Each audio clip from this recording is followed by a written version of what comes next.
ನೀವು ಹೊಸದಾಗಿ ಗೋತ್ form start ಮಾಡ್ತಾ ಇದ್ದೀರಾ? 3 ರಿಂದ 6 ತಿಂಗಳಲ್ಲಿ ಮರಿಗಳ ಸಾವು ನೋವುಗಳನ್ನ ನೋಡ್ತಾ ಇದ್ದೀರಾ? ಒಂದ್ ಒಳ್ಳೆ ಕ್ವಾಲಿಟಿ ಬ್ರೀಡ್ ಇದ್ರು ಯಾವುದೇ ರೀತಿ ಲಾಭ ಯಾಕೆ ಕಾಣ್ತಾ ಇಲ್ಲ ಅಂತ ನಿಮ್ಗೆ ಗೊತ್ತಾ? ತುಂಬಾ ಗೋಟ್ ಫಾರ್ಮ್ ಗಳು ಸಕ್ಸಸ್ ಯಾಕೆ ಕಾಣ್ತಾ ಇಲ್ಲ ಅಂತ ಗೊತ್ತಾ? ಬ್ರೀಡ್ ಪ್ರಾಬ್ಲಮ್ ಇಂದ ಅಲ್ಲ, ಹೆಲ್ತ್ ಅಂಡ್ ಮ್ಯಾನೇಜ್ಮೆಂಟ್ ಮಿಸ್ಟೇಕ್ ಇಂದ. ಈ ಒಂದು ವಿಡಿಯೋದಲ್ಲಿ ನಾನ್ ನಿಮ್ಗೆ ತಿಳಿಸ್ಕೊಡಕ್ ಹೊರಟಿರೋದೇನಂದ್ರೆ, ಒಂದು ಮೇಕೆ ಅಥವಾ ಕುರಿಗೆ ಯಾವ್ಯಾವ ತರ ಕಾಯಿಲೆಗಳು ಬರುತ್ತೆ, ಮತ್ತೆ ಒಂದು ವ್ಯಾಕ್ಸಿನೇಷನ್ ಹಾಕ್ಸೋದನ್ನ ಮಿಸ್ ಮಾಡಿದ್ರೆ ಏನೆಲ್ಲ ಪ್ರಾಬ್ಲಮ್ಸ್ ಬರುತ್ತೆ, ಡಿವಾರ್ಮಿಂಗ್ ಮಾಡ್ಲಿಲ್ಲ ಅಂದ್ರೆ ಏನೆಲ್ಲ ಲಾಸ್ ಆಗುತ್ತೆ, ಮತ್ತೆ ಮೇಜರ್ ಆಗಿ ಒಂದು PPR ವ್ಯಾಕ್ಸಿನೇಷನ್ ಹಾಕ್ಸೋದನ್ನ ಮಿಸ್ ಮಾಡಿದ್ರೆ ಇಡೀ ಫಾರ್ಮ್ ಮೇಕೆಗಳೇ ವಾಶ್ ಔಟ್ ಆಗುತ್ತೆ. ಇದ್ ನಿಮ್ಗೆ ಗೊತ್ತಾ? ಇದ್ರ ಬಗ್ಗೆ ಕಂಪ್ಲೀಟ್ ಮಾಹಿತಿನ ನಾನ್ ನಿಮ್ಗೆ ತಿಳಿಸ್ಕೊಡ್ತೀನಿ. ಬದಲಾಗಿ PPR ಇದನ್ನ ಹಿರೇಬೇನೆ ರೋಗ ಅಥವಾ ಮೇಕೆ ಕುರಿ ಪ್ಲೇಗ್ ಅಂತ ಕರೀತಾರೆ. ನೆಕ್ಸ್ಟ್ FMD ಕಾಲು ಬಾಯಿ ರೋಗ ಅಂತ ಕರೀತಾರೆ. ನೆಕ್ಸ್ಟ್ ET+TT ಇದನ್ನ ಕರಳು ಬೇನೆ ರೋಗ ಅಂತ ಕರೀತಾರೆ. ಮೇಜರ್ ಆಗಿ ಈ ಕಾಯಿಲೆಗಳು ಬಂದೇ ಬರ್ತವೆ. ಇವಾಗ ನಾವು PPR ಅಂದ್ರೆ ಏನು, ಈ ಕಾಯಿಲೆ ಹೆಂಗ್ ಬರುತ್ತೆ, ಇದನ್ನ ಯಾವ ರೀತಿ ತಡೆಗಟ್ಟಬಹುದು ಅಂತ ನೋಡೋಣ ಬನ್ನಿ.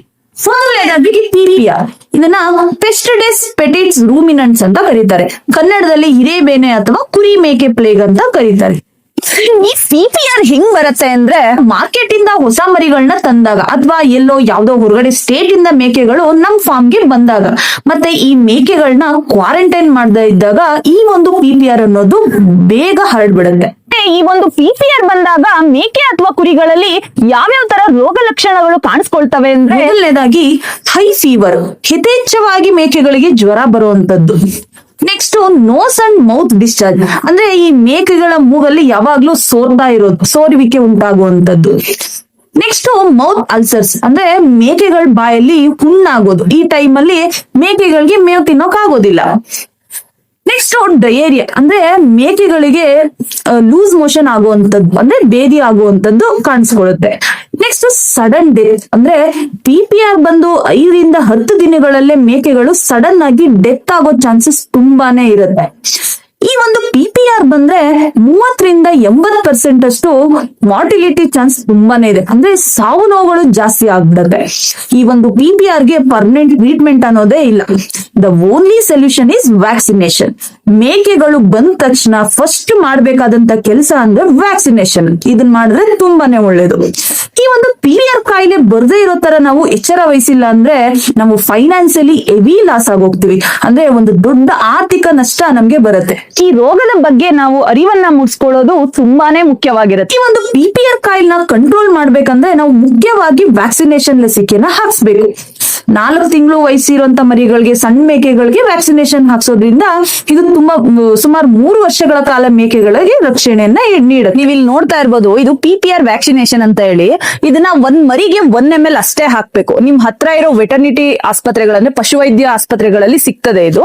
ಮತ್ತೆ ಇದನ್ನ ಯಾವಾಗ್ಲೂ ಕೋಲ್ಡ್ ಟೆಂಪರೇಚರ್ ಇಟ್ಟಿರ್ಬೇಕು. ಮೇಕೆ ಶೆಡ್ ನಲ್ಲಿ ಸ್ವಚ್ಛತೆಯನ್ನ ಕಾಪಾಡಬೇಕು, ಅಂದ್ರೆ ಹೈಜೀನ್ ಮೇಂಟೈನ್ ಮಾಡ್ತಾ ಇರ್ಬೇಕು.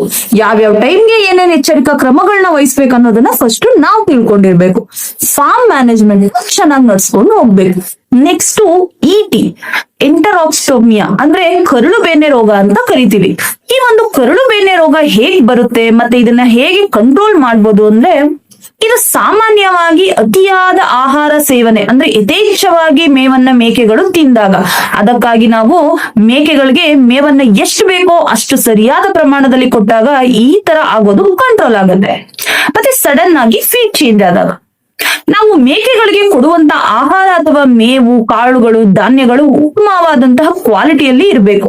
ಫಂಗಸ್ ಬೂಸ್ಟ್ ಬಂದಿರುವಂತಹ ಮೇವನ್ನ ಕೊಡೋದ್ರಿಂದ ಈ ಒಂದು ಕರಳು ಬೇನೆ ರೋಗ ಕಾಣಿಸ್ಕೊಳ್ಳುವಂತ ಚಾನ್ಸಸ್ ತುಂಬಾನೇ ಇರುತ್ತೆ. ಮತ್ತೆ ಈ ಒಂದು ಮಳೆಗಾಲದಲ್ಲಿ ಮೇಕೆಗಳು ಇಬ್ಳಿ ಇರುವಂತಹ ಮೇವನ್ನ, ಹುಲ್ಲನ್ನ ಯಥೇಚ್ಛವಾಗಿ ಮೇಯೋದ್ರಿಂದನೂ ಈ ET ಕಾಯಿಲೆ ಬರೋ ಚಾನ್ಸಸ್ ತುಂಬಾನೇ ಇರುತ್ತೆ. ಮತ್ತೆ ಈ ಒಂದು ET ಕಾಯಿಲೆ ಬರದೇ ಇರೋ ತರ ನಾವು ಯಾವ ರೀತಿ ಎಚ್ಚರಿಕೆನ ವಹಿಸ್ಬೇಕು ಅಂದ್ರೆ, ಮೊದಲನೇದಾಗಿ ವ್ಯಾಕ್ಸಿನೇಷನ್ ಲಸಿಕೆಯನ್ನ ಹಾಕಿಸ್ಬೇಕು. ನಂತರ 1 ತಿಂಗಳು ಆದ್ಮೇಲೆ ಬೂಸ್ಟರ್ ಡೋಸ್ ನ ಕೊಡ್ಬೇಕು. ಸ್ಟಾರ್ಟಿಂಗ್ ನಲ್ಲೇ ನಾವು ವ್ಯಾಕ್ಸಿನೇಷನ್ ಹಾಕ್ಸೋದ್ರಿಂದ ಮೇಕೆ ಅಥವಾ ಕುರಿಗಳ ಸಾವು ನೋವುಗಳನ್ನ ನಾವು ತಡಿಬಹುದು. ಮತ್ತೆ ಮೇಕೆ ಅಥವಾ ಕುರಿಗಳ ವ್ಯಾಕ್ಸಿನೇಷನ್ ದಾಖಲೆಗಳನ್ನ ರೆಕಾರ್ಡ್ ಮೇಂಟೈನ್ ಮಾಡ್ಬೇಕು. ಯಾವ್ಯಾವ ಟೈಮ್ ನಲ್ಲಿ ಯಾವ್ಯಾವ ಮೆಡಿಸಿನ್ ಗಳನ್ನ ಕೊಡ್ಬೇಕು ಅಂತ ಒಂದು ರೆಕಾರ್ಡ್ ಮೇಂಟೈನ್ ಮಾಡಿದ್ರೆ ತುಂಬಾನೇ ಒಳ್ಳೇದು. ಸಡನ್ ಆಗಿ ಫೀಡ್ ಚೇಂಜ್ ಮಾಡಬಾರ್ದು. ಸ್ವಲ್ಪ ಸ್ವಲ್ಪನೇ ಕೊಟ್ಟು ಮೇಕೆಗಳಿಗೆ ಅಡ್ಜಸ್ಟ್ ಆಗೋಕೆ ಬಿಡಬೇಕು. ಮತ್ತೆ ಧಾನ್ಯಗಳು ಕಾಳುಗಳು ಜಾಸ್ತಿ ಕೊಡೋದನ್ನ ಅವಾಯ್ಡ್ ಮಾಡಬೇಕು.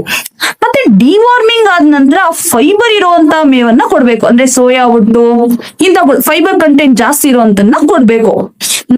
ನಾವು ಸರಿಯಾದ ಪ್ರಮಾಣದಲ್ಲಿ ಆಹಾರ ಪದ್ಧತಿಗಳನ್ನ ಅನುಸರಿಸೋದ್ರಿಂದ ಈ ಒಂದು ಕಾಯಿಲೆಗಳು ಬರ್ದೇ ಇರೋ ತರ ನಾವು ನೋಡ್ಕೊಳ್ಬಹುದು. ಮೇಜರ್ ಹೈಜೀನ್ ಮೇಂಟೈನ್ ಮಾಡ್ಬೇಕು, ಸ್ವಚ್ಛತೆಯನ್ನ ಕಾಪಾಡ್ಬೇಕು. ಈ ಒಂದು ವಿಡಿಯೋದಲ್ಲಿ ನಾನ್ ನಿಮ್ಗೆ ಮೇಕೆಗಳಿಗೆ ಯಾವ್ಯಾವ ತರ ಕಾಯಿಲೆಗಳು ಬರ್ತವೆ ಮತ್ತೆ ಅದನ್ನ ಯಾವ ತರ ತಡೆಗಟ್ಟಬಹುದು ಅಂತ ತಿಳಿಸ್ಕೊಟ್ಟಿದ್ದೀನಿ. Prevention is better than cure ಅನ್ನೋ ಹಂಗೆ ವ್ಯಾಕ್ಸಿನೇಷನ್ ಶೆಡ್ಯೂಲ್, ಕ್ಲೀನ್ ಮ್ಯಾನೇಜ್ಮೆಂಟ್ ಮತ್ತೆ ಬ್ಯಾಲೆನ್ಸ್ಡ್ ಫೀಡಿಂಗ್ ಇದ್ರೆ ಸಾವು ನೋವುಗಳನ್ನ ಕಡಿಮೆ ಮಾಡಬಹುದು ಮತ್ತೆ ನಾವು ಆರ್ಥಿಕವಾಗಿ ಸದೃಢರಾಗಬಹುದು.